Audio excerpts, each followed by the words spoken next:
Hi everyone, welcome to the Learning to Birth webinar series where we interview some of the world's most interesting and inspiring thought leaders in birth and pregnancy. My name's Akasha and today we have with us Maryn Green. Welcome, Maryn. Thanks, Akasha. I'm so glad to be here. Excited to talk. Me too. Thank you so much for joining us. Everyone, Maryn Green has been serving as an independent midwife since 2012. She was educated in the apprenticeship model and completed a 4-year apprenticeship, beginning in Chicago and ending in Arizona. She completed formal midwifery studies and obtained midwifery license in Arizona. And Maryn had her own home birth midwifery practice, Red Rock Midwifery, as an Arizona licensed midwife from 2009 to 2012. But she's since moved on to be doing some really interesting things. We'll be talking about that today. And Maryn's also the author of the book, Indie Birth. Welcome, Maryn. Yeah, thanks so much. You've got such an incredible history behind you. It was really great, like reading all about you on your website. And I love how your bio, like a lot of people, like their bio will just be like, I did this, I did that. And your bio is like really coming from your heart. It's like your heart story. Do you want to tell us like a bit about that background?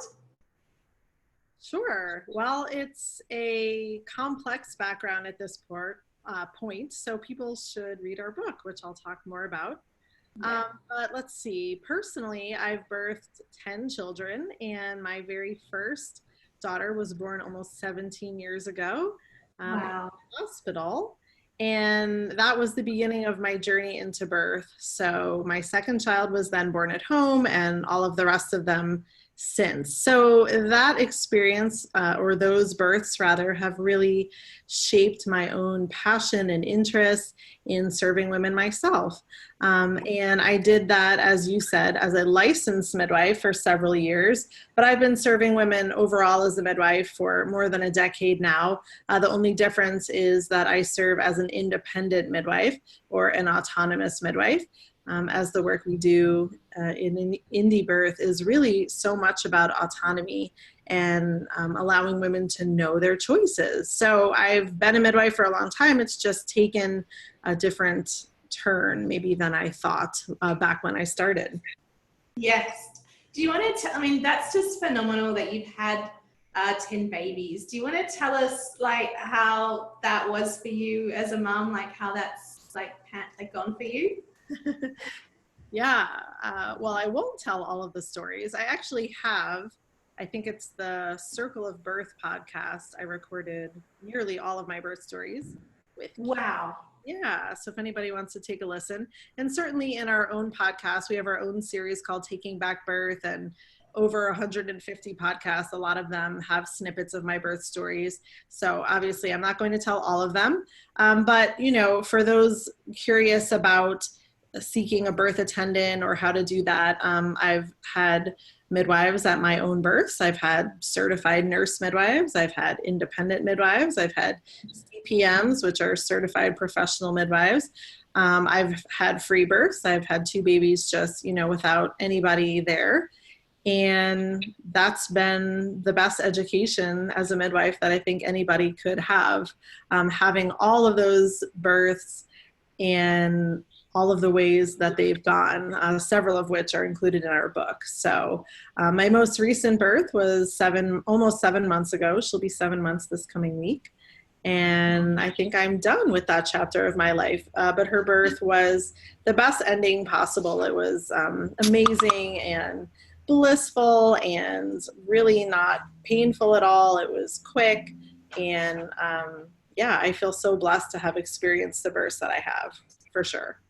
That's phenomenal. I think it's really inspiring because sometimes as new moms, we can get caught up in the idea of, oh my God, I'm having a baby. But you know, you've gone and had 10. So that's incredible. How did you become a midwife? What's the story there? Well, the story is that with our second baby, I knew I wanted something different.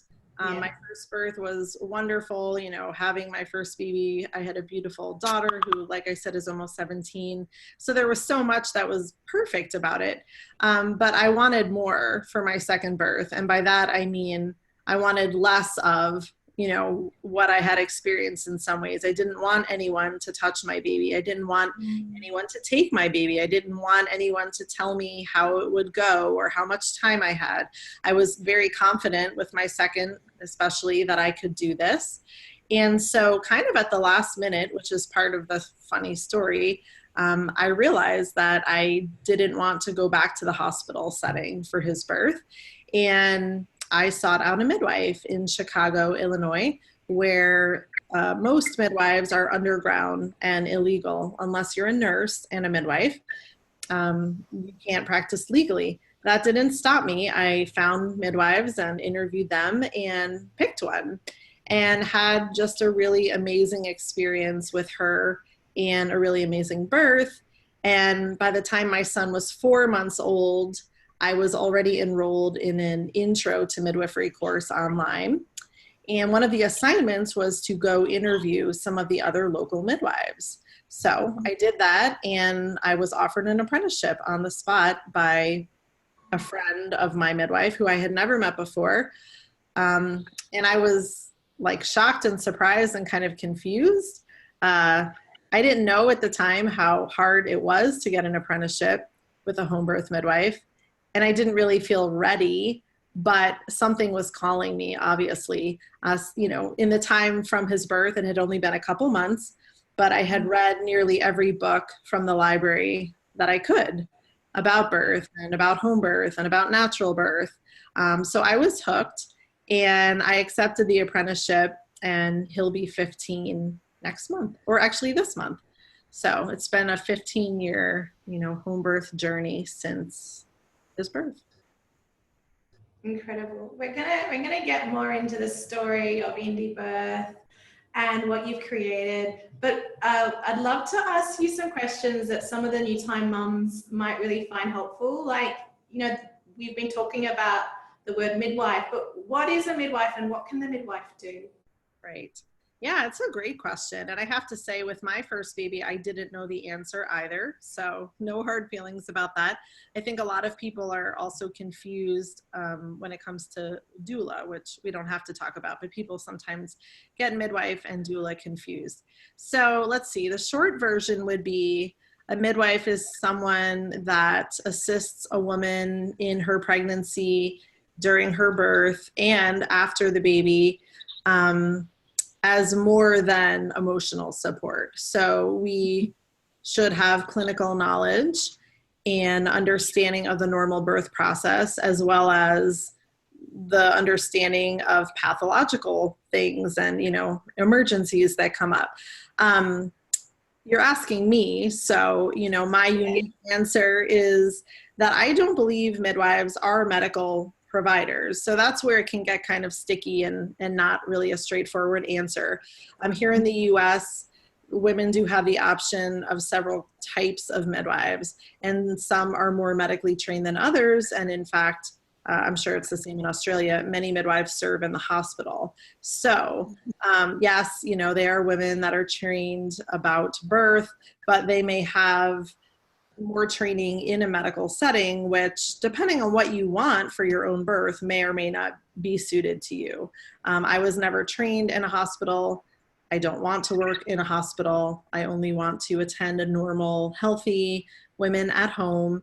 And so, you know, there's a lot of training and education that continues to go into that, but certainly not performing what we would consider, you know, medical procedures with the women that we serve.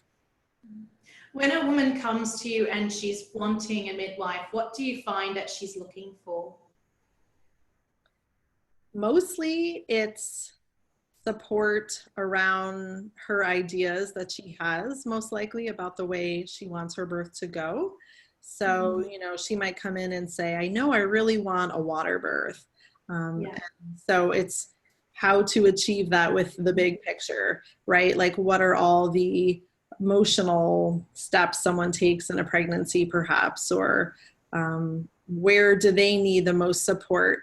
That's what I love the most about being a midwife, is it's not cookie cutter for me. Every woman that comes in here is different, And even though they want roughly the same, beautiful experience at home, we're all different. So some women might want more focus on nutritional counseling and help with that. Some people might have a lot going on emotionally and need support around that, or, stuff with a partner. Rarely people have more complicated medical histories or obstetrical histories that we take into account, of course. But I think most women honestly just want to be heard. Like, that's the shortest version. They want to be heard, they want to be supported, and they want to know that they can make their own choices in a safe space. So that's primarily why women would seek me out over other types of midwives, at least here. They want to be able to make their own choices.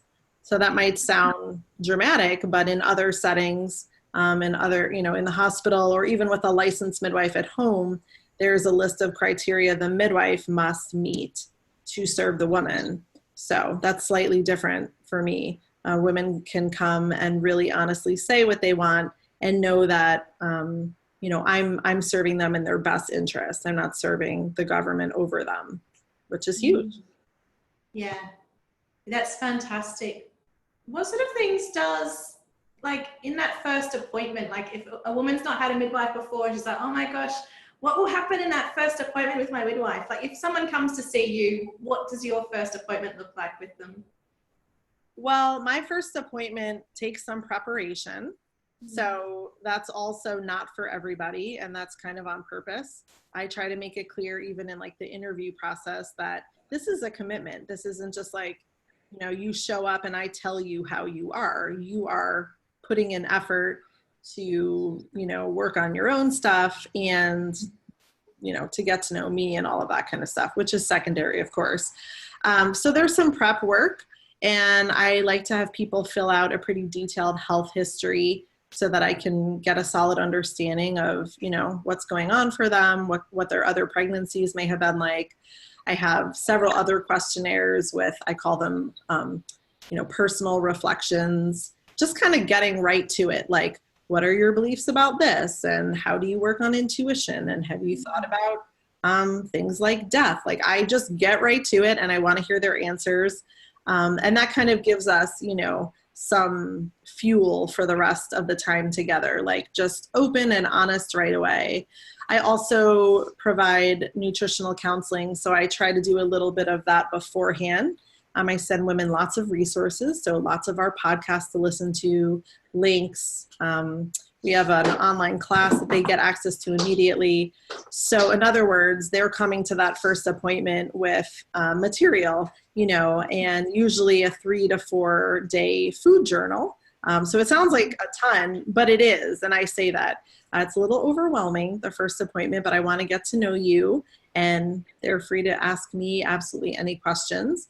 So we kind of have the personal history side, and then we jump right into nutrition and see where I can help them best with how they're eating, what they're craving, what they're not liking. So it gives us just so much to work on that first appointment. It's usually about 2 hours. And then, there's kind of a quick follow-up probably the next day or so. And so I think most women feel that, they understand better what this might look like for them, and how they are being asked to participate.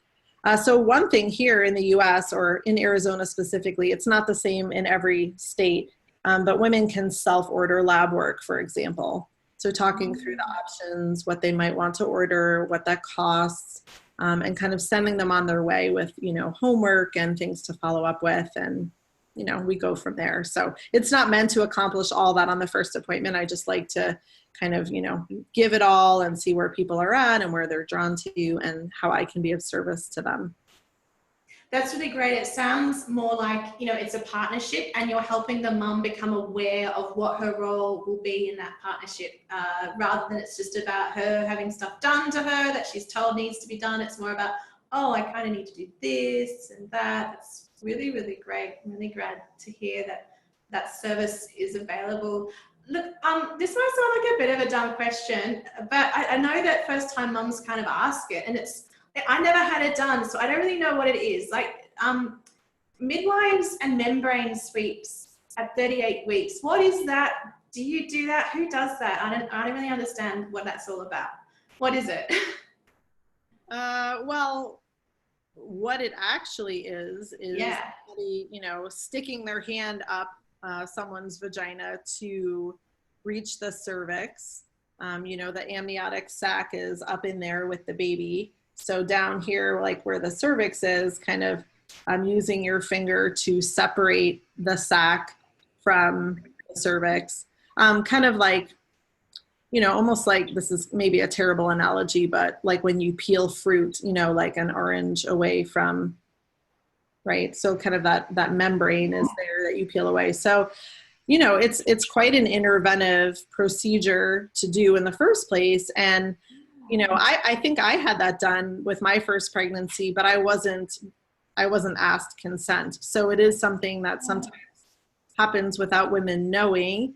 And I mean, I guess the reason would be that the practitioner thinks they know better and they have the right to begin to stimulate the labor process in a woman, which of course, without their consent is pretty horrible.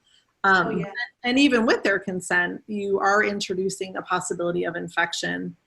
And who are we to know best when a baby should come? I mean, that's, sort of how many midwives operate. But on the more political end, many midwives and doctors do such things to stimulate labor when they feel like their boundaries are going to get tested, by the dates of a calendar. And again, I don't serve anyone but the woman, so I don't need to entertain such things. I don't. Yeah, that's good to hear. Yeah. Now that I know what the procedure is, I'm thinking I don't really understand the benefit of it to the mother. I can really only see a whole lot of risks, but I guess it's something to talk to your particular healthcare provider about and find out if they do that and why they'd want to, and then think about if you want to do it. I'd love to hear more about indie birth and what indie birth is. Well, you can go to indiebirth.org and maybe you'll have at some place.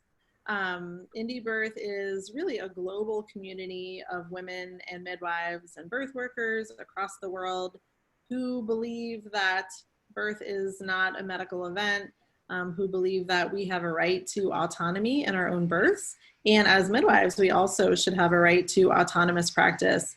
And so from that, tenet of belief, we have so many educational resources. It's mind-boggling. I sometimes can't remember them all. Like I mentioned, we have over 150 free podcasts on iTunes called Taking Back Birth. We have blog posts. We have a midwifery school. We have a doula course coming out this month. We have other groups that people can join just to be a part of forums and ask questions as pregnant women. We have webinars happening every month. Practitioners all over the world, kind of similar to this. So yeah, it's become really busy in a good way. Indie Birth started just as a print magazine, more than a decade ago. So it's come a long way. And I credit that, of course, I think we're working hard and we have a great team of other women working hard, but I mostly attribute that to the fact that I think women are really waking up to what's happening in mainstream birth. I birthed in the hospital the first time. I was your poster child for being naive in the best way, right? Like, what is there to know? Just, I believed I could do it. So that was cool. I thought, what else is there to it? I'll just go in to the hospital when I'm ready. And, I don't want the drugs and I don't want the things. I wasn't prepared, even with a doula, for all the ways that birth is interfered with. And the more I've learned over the years about how that really disrupts our process, that really hurts the way we mother, that's when I think all the resources started appearing so that more women could know the truth about what birth is. What they ultimately choose, we of course don't have any control over that. But we think our resources are pretty awesome in just giving women the facts about the way their bodies work, ideally, because that's not out there, in a lot of ways. Yeah, that's incredible. And I think perhaps you and I had a bit of a similar first birth. I was like, yeah, I can do this. I'll just go in, no drugs, just have a natural birth in hospital, take my doula, tell them I don't want anything, what can go wrong? And I had no idea that they'd probably never seen a natural birth before. They didn't know how not to try and do things. And that was a real eye-opener, and, but that sounds like incredible, like that load of resources. And so anyone can go and join and find those resources with you. Are they just available, or do they have to join? What's the process there? There's all options. The podcasts are entirely free, at least that huge group of them. Those are just on iTunes or any other, podcast app. We did move off Facebook recently, so we had a bunch of free groups there that are now available on Patreon, so that we ask people to support. It's like $3 a month. And then they have access to forums, that we feel are a little bit more protected, and some other free content. Other than that, Instagram, we have a big following on Instagram and try to connect with people there. Again, tons of blog posts. Most of the webinars we offer are pretty low cost.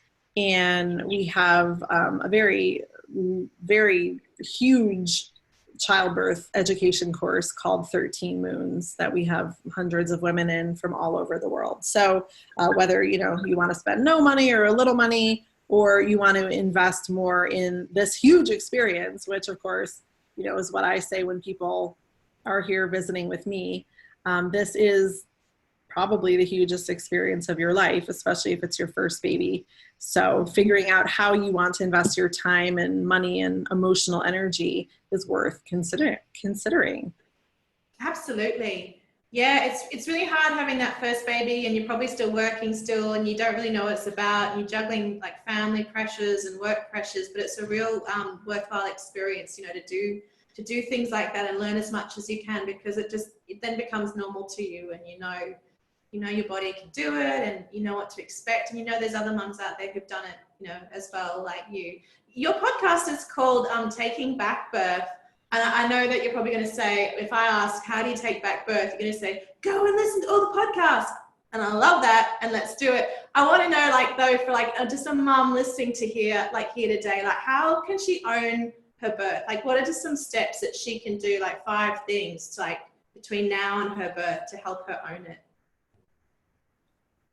Yeah. Wow. 5 things. Yeah. Or any number, just even one. Yeah, I think one thing for sure is to actually tune inward, right? So I have 150 podcasts, and I'm saying maybe don't listen to them. Don't binge listen to them like I know people do. First, tune in to yourself. Don't look on the internet for what birth should look like. What do you want? What does it look like? What does it feel like? What does your birth feel like? I mean, not the sensations of birth, because you may not know, but do you feel loved? Do you feel supported? Do you feel safe? These are the feelings that every one of us has the right to, and honestly, the feelings that will produce the best experience, because our bodies actually need those things to have a baby. Just like a dog or a cat would also need those same things. So that is the first assignment. Tune inward, whatever that means to you. Maybe it's, being outside 10 minutes a day with your feet in the earth, just being quiet, meditating, listening to music. Talk to your baby. That's not crazy. There's a person in there of varying size and maturity that you can get to know. So with that being the main assignment, I feel like the other things start to fall into place, because when we actually start to listen, then there are no rules. And you might be surprised to hear me say, I don't think everyone needs to have a home birth or wants to have a home birth. I don't think everybody needs to hire a midwife. I think women need to listen to themselves and not everybody else.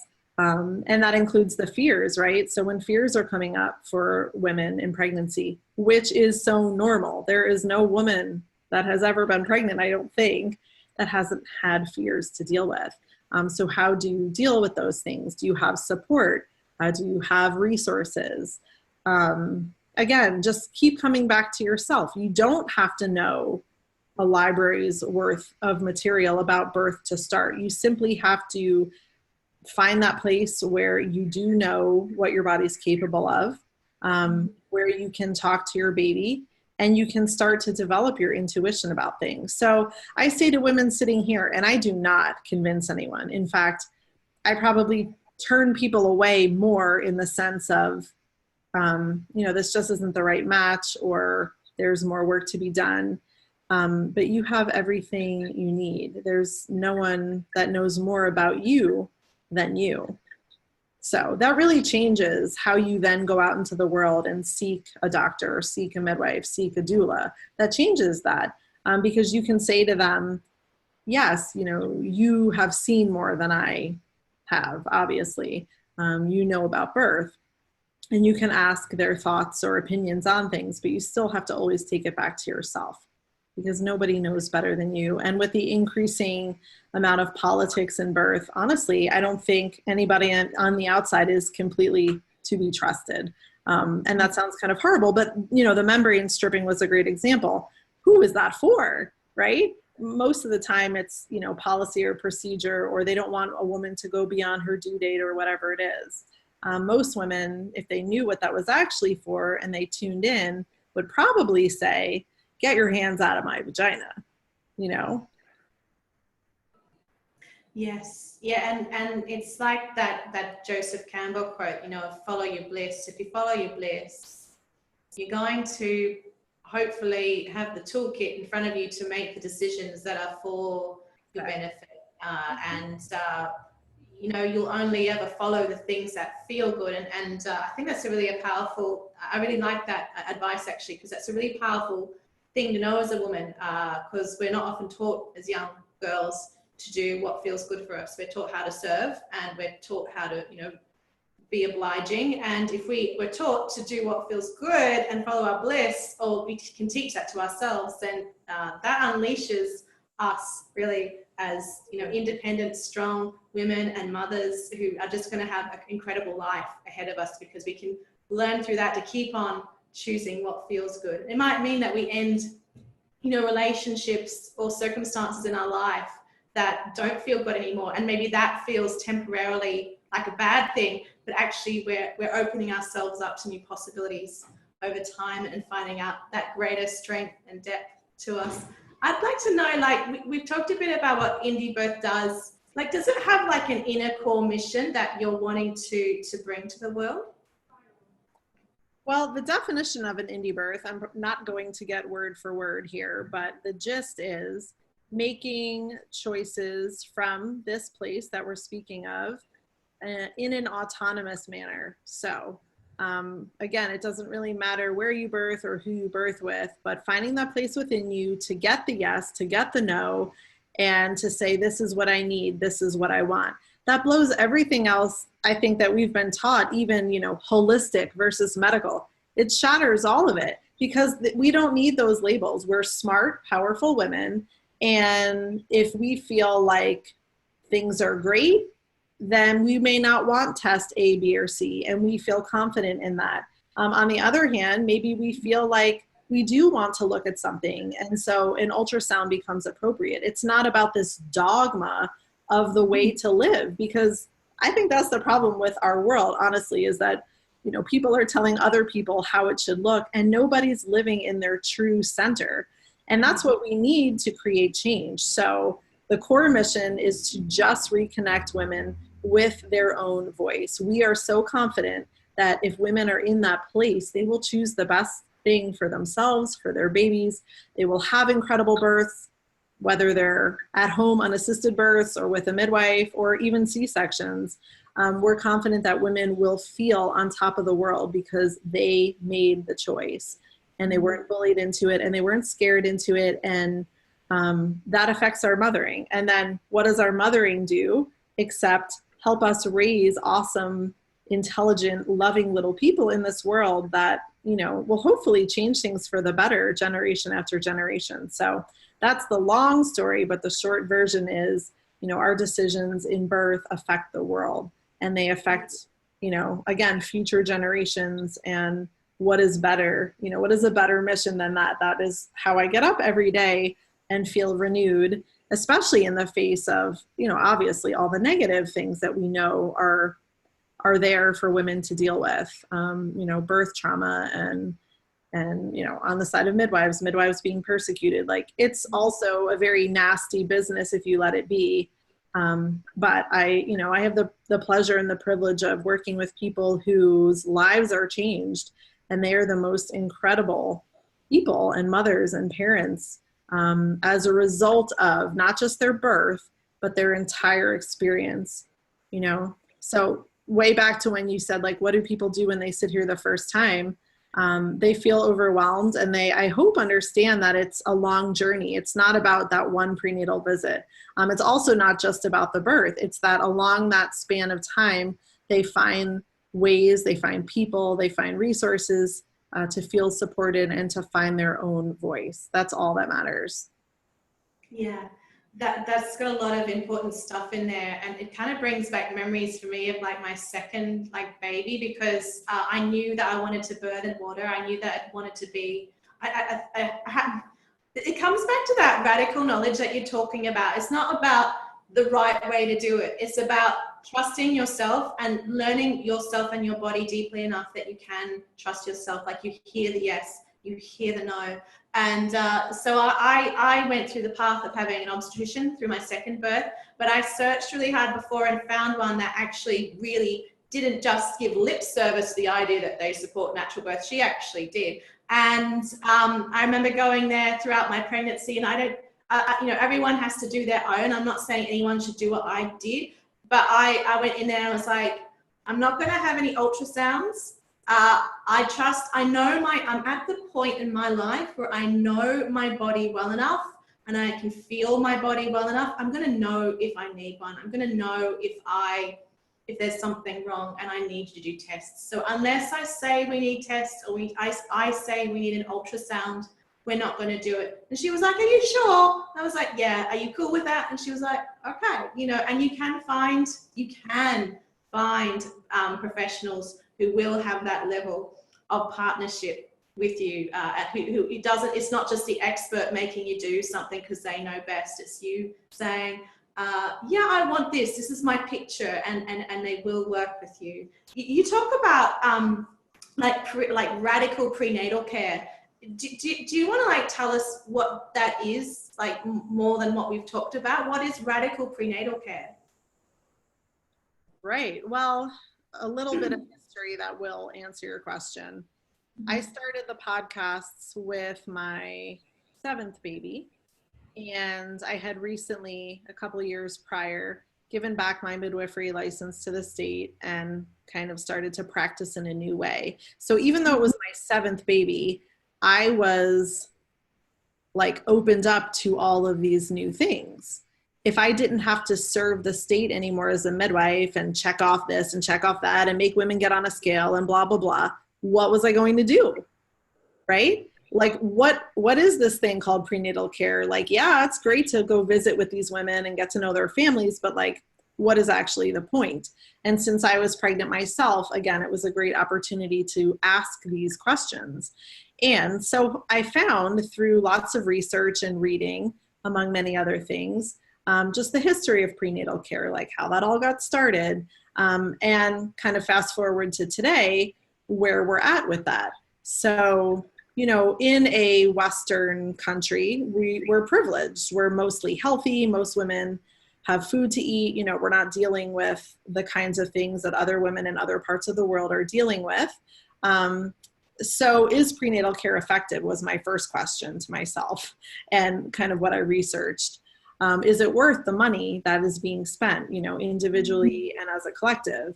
And the short answer, and I'm not, the author of this, there's many papers and books. The short answer is no, prenatal care really isn't effective the way we're doing it. And no, it's also not cost effective. It's not improving mom and baby health, and we're wasting a lot of money. So that's when Margot, who's my indie birth partner, and I really started to redream this idea for the women we were working with.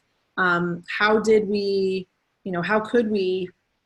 have a good read on their health? Of course, we didn't want to miss anything with anyone, but how could we get to know them better emotionally, physically, spiritually, in all of these ways. And, I don't have a short answer. I think prenatal care is largely what a woman wants it to be.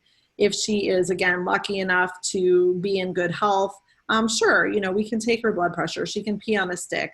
We can do those things, and they take about 5 minutes. So no harm in that if somebody wants them. But what's actually happening during that time? When you meet with a midwife or a doctor, that's only 1 hour, right, out of your whole month. Prenatal care is the rest of the time. It's not when you're meeting with them for that hour. It's not a time for them to say, you're in good health, your baby's this, your baby's that. That's your time to ask questions. That's your time to inquire about the things you would like or need.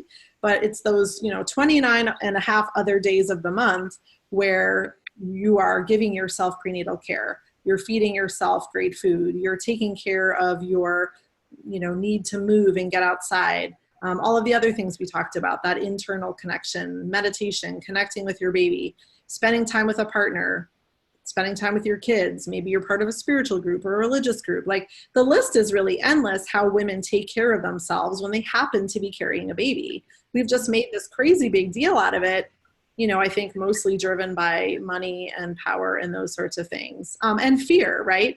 Most women have no concept of what prenatal care means outside of that hour they spend at the doctor's office. Or they don't think about it. It's not that they're not doing anything. They just don't think that what they're doing is worth anything, right? They're like waiting for somebody else to give them that seal of approval. Or, sometimes it's the opposite where, right, like nothing looks good on their, on their care with a doctor. Maybe there's a problem with the ultrasound or this or that. So, and then so much stock is put in that and the woman becomes more fearful. So that's my, really radical idea, is that women put more effort into what they want in all areas of their life, all the ways they can be nurtured and all the things they need to grow a baby and to birth a baby. And then hopefully they do have someone cool to check in with if they want that. And they can understand why we even take a blood pressure. I don't understand the point of just doing things to a person, and not telling them or acting like they're not privileged enough to know that information. It's a discussion. Everything that happens here with women that come in, if they want to feel their baby, then we do it together. And they get to listen with the fetoscope. And we describe, what we're feeling and what position the baby might be in, and encourage them to, the 29 and a half other days of the month, experiment with that and ask for help if they want to know more. This is their pregnancy, is not mine. It is not, that's the bottom line, is they are the creators of this person and of this pregnancy, and we can be really great support. And, I think, of course, midwives are awesome and all of those things, but it's ultimately the woman's deal. Yeah, the word radical really inspires me. I was at uni probably doing jurisprudence or, feminist law or something like that, and I learned how there are these different, words for feminism. There's liberal feminism, there's radical feminism, and there's probably a few others. But what's really stuck with me, like that moment in time when I learned, that radical means to take it back to the core, to take it back to the center. And I was like, I'm a radical feminist. I probably hadn't identified with that before, but I was like, what is the point of being anything else? Because like the whole idea of liberal feminism was that women are allowed out of the home and they're allowed to have a credit card and have contracts and own houses and get mortgages, but you have to act like a man. I was like, okay, that's useless, isn't it, really? And so radical feminism is like, okay, so a woman who wants to have, be herself and her feminine, essence and have babies and breastfeed, she should get to do those at work. She should get to do whatever she wants to. I mean, that's what freedom is. And I think we're edging, we have women now that, because of women like ourselves, we've gone out and we've just breastfed in public, or we've talked about our births. We've talked about how women should get to birth, how they want to. I think, radical is really coming into like what an understanding of what it is, because you can't talk about this stuff because it's taboo. You never get there. So it's beautiful that you have these relationships with these women and they can talk about what they want to talk about and just sort of see that it's normal, and they can want what they want, and then express that to people and live it. That's really gorgeous. You've talked about wise woman. What is a wise woman in your context? The wise woman model really stems from the work of Susan Weed, who's an herbalist. She's a great book called Healing Wise that I always recommend people read, because when I read it a bunch of years ago, it really was like a light bulb went off. She coined this, tradition, I guess, wise woman, and she just compares it to what we already are so familiar with. So the other models that are out there. And really the short story is that the wise woman model is the oldest of any tradition. It is messy, and it puts the woman in the center of her spiral, which that was where the light bulb went off. Because when we're serving women as midwives, of course, that's who is in charge of this experience, right? We're not above her. And then conversely, each of us as our own woman, we're also in the center of our spirals. So it doesn't mean we have no boundaries. It doesn't mean, we work with everyone. We are the center of our own experience. So I think it's a lot to think about, and it's not really easy to explain in a couple of sentences. But a woman who is seeking the wise woman model, I think it helps differentiate what you might want as far as your pregnancy care goes and your birth. And I think one of my favorite parts is it really just takes the personalities out of it. So I'm not anti-doctor. I have friends that are OBs, and I think they're awesome. I don't think the hospital is a bad place to birth when you need it. But when we talk about traditions or schools of thought, that's a place I really encourage people to make choices from. So what do you believe about birth? What do you think your role is in your experience? Where is your caregiver in relation to you? Who gets the final word in a decision? All of this comes back to what model one would choose. So the wise woman model is what I've described. And I think, it's harder to find someone that really is in that model. A lot of it is politics and legalities and that sort of thing.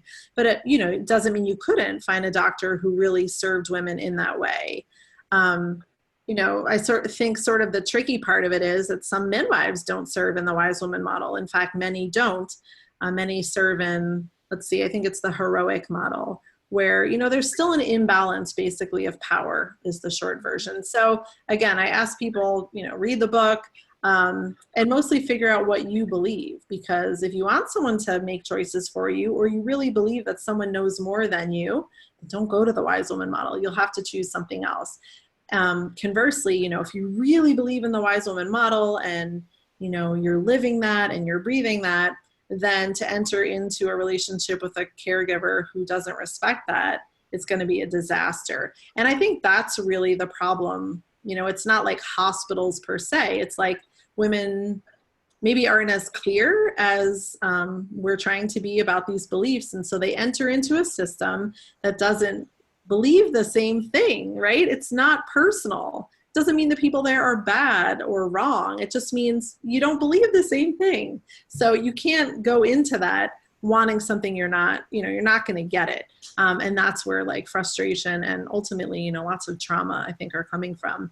It's really a lack of transparency, on the side of the fence often of the practitioner, sometimes, but it's a lack of clarity even on women's part to not really know what they want.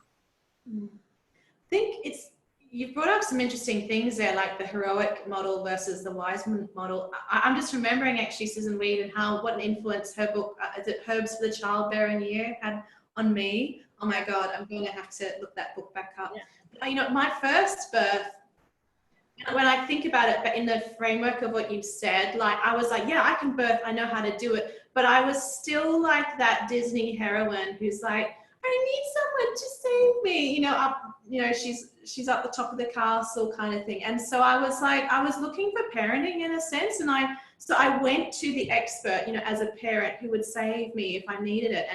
And of course they didn't. They enacted a whole lot of trauma on me and my child and my family. And And I think, you know, life was there to say, you know, no matter how much you want to go and find someone else to save you, ultimately, you know, in that, as in the wise woman model, that intuition is in there. And, you know, life will kind of, I mean, this is just my own belief, but life will almost keep throwing you in those situations where you can choose to either have ask for someone else to save you who's never really going to know how to do it as well as you do, or you finally step up to the podium and say, yeah, I'm here, I'm checking in now, this is me, this is my time, and I'm living my life my way.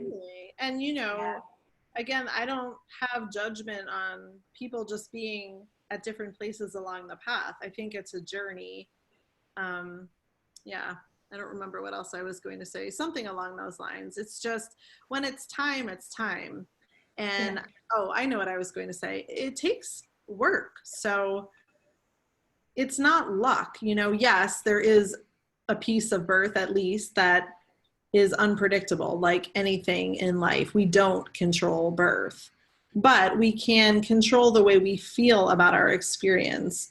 And I think that's where women aren't really aware that there's work to do. And I think there's people that just don't want to do it, and that's fine too. But I think, yeah, there's a good percentage of women that say like, no, I want that. I really do. But they don't know the steps, or they don't have anyone to support them through the journey that is, because it's not like, you know, for me, in my first birth, I birthed at a hospital a couple weeks before she was born. I don't remember why we went to look at a birth center, but I wasn't ready for that.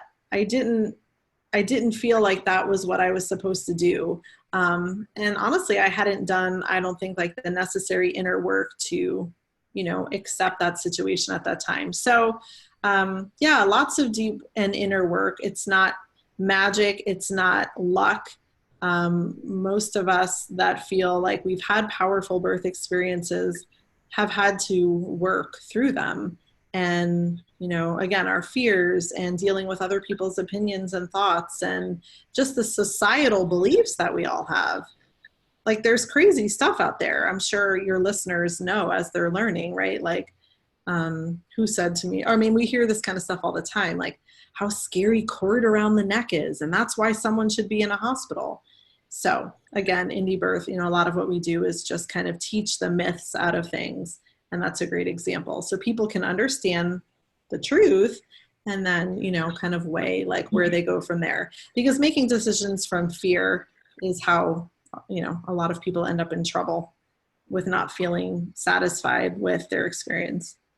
You talk about that in your book a little bit. You talk about, you know, how you've made, you know, conscious, positive choices to, you know, enact a certain vision for your life and manifest certain things, and really that doesn't happen through avoidance and through avoiding things and fear. You talk about like dreaming, in like the way you use the word dreaming. Do you want to talk to us like the importance of dreaming and like for childbirth and pregnancy?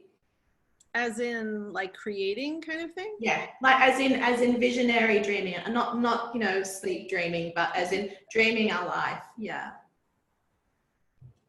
I think it's so important to hold a vision of really like health and happiness and abundance, right? And as far as birth goes, why do we think we're not allowed to have that? Like, why have we succumbed to the fear that birth is complete terror and chaos and will ruin us and will destroy us and we can't get through it without this? And you know, that's a choice, and each of us have to make that, you know, for ourselves.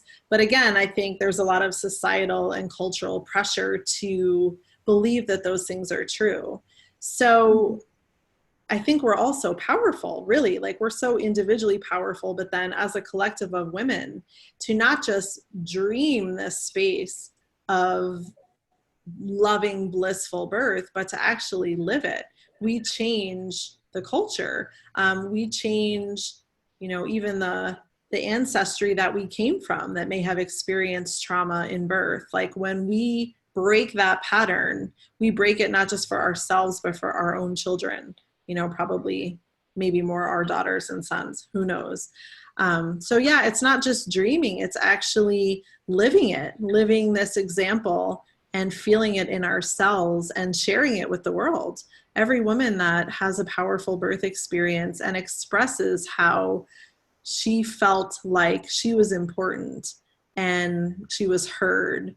The women we serve, Margot and I both, are often very willing to share their birth videos and their birth stories. So we have lots of content online, with just amazing births. And they're also beautiful to us, and they're also normal to us, that sometimes I forget. Someone on Instagram will comment and, oh, that's exactly what I needed to see today. I'm due to have my baby any day, and I didn't know birth could look like that. I didn't know I could receive my own baby. I didn't know this. I didn't know that. Or it was just so blissful. It was so calm. Or that was so real and raw. Birth isn't always blissful and calm. That mom really worked hard, and look at her face. Look at that expression. So sharing those moments, sharing those stories, it's why I've chosen to be so open. Many of my births are online and available. And that might not be something everyone's comfortable with, but I felt that it is so important to change the energy of birth. Yeah, absolutely agree. Is there a way that we can, because there is the scientific model, which a woman will go into often in hospital and have to then advocate for herself, but your model is like the sacred model. Is there a way to marry the sacred and the scientific model at all? I always say, I never say, never say never, right? Like, we don't know most things. But I think the beauty of the wise woman model is that we have access to absolutely anything we would want or need. So that includes the scientific model. It's not like an either or. That's why the wise woman model is, misunderstood and probably feared, in a sense, because it's wild. It's wild and messy, and that woman is the center. It's not the model that's the center. It's not the technology. It's not the tools. It's her. So, you as the center of your own spiral, again, ultrasound example, I feel like is pertinent, just because so many people in the, home birth world, whatever, frown upon that. And I do, as far as routine anything. I don't think routine ultrasounds are helpful, and they may be harmful. We know that. But I'm just saying, if I'm working with a woman closely, and there's something that's happening with her, maybe she's bleeding, or maybe she just has an intuition about something, that she can pick from that scientific model. That model runs on tests and technology. So that's a difference. But in other words, the full menu of options is available to a woman that's really in her power. She doesn't feel, hopefully, like judged or frowned upon for picking this or that. She just says, that's what I need. With my second birth, I didn't want to have it in the hospital. I had dreams for years leading up to this second birth that I was going to need to go to a hospital, or I and my baby would, have bad consequences. And it was a repetitive dream, and I trust my dreams. But I really didn't want to go back, because I had such a difficult experience the first time, where I had to so strongly advocate for myself, which you shouldn't have to do when you're just trying to push your baby out. And when I did go, like my waters broke and everything, and I just couldn't get the labor to start. And then I was like, I had another dream that said, you've got to go. So I was like, okay, I made the decision, I'll go to the hospital, and then labor could start. And I'm thinking in my own life, sometimes things that happen are for us, but sometimes the things that happen in our life, you'd understand this, are about our gift to the world. And I think I was just meant to have that baby in hospital to kind of show, not really so much the staff, but kind of show reality, that you can go into a hospital if you have to, and have an empowered birth, and birth in the wise woman model if you need to, because the wise woman model, it comes from inside.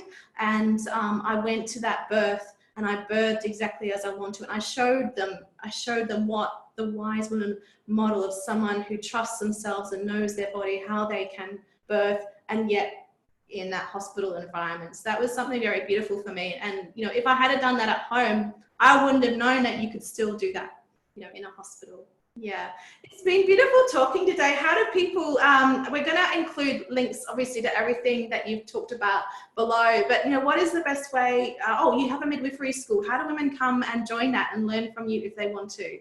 Right.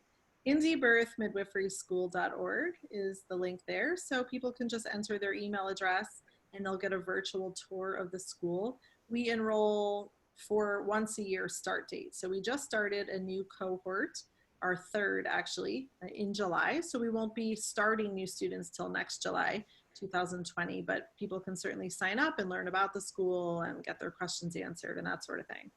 That's incredible. And is that online, or do people actually come to physical classes?